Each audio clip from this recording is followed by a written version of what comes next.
मोहसिन नकवी साहब लिखते हैं कि अश्क आंखों में छुपाते हुए थक जाता हूँ, बोझ पानी का उठाते हुए थक जाता हूँ।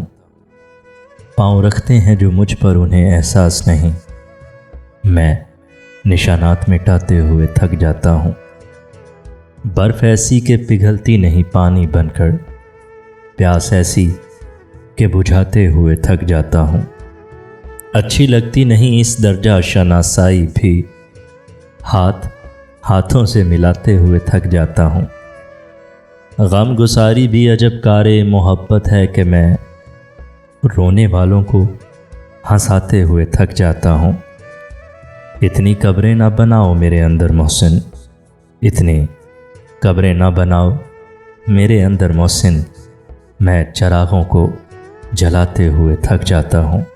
बोझ पानी का उठाते हुए थक जाता हूँ, अश्क आँखों में छुपाते हुए थक जाता हूँ।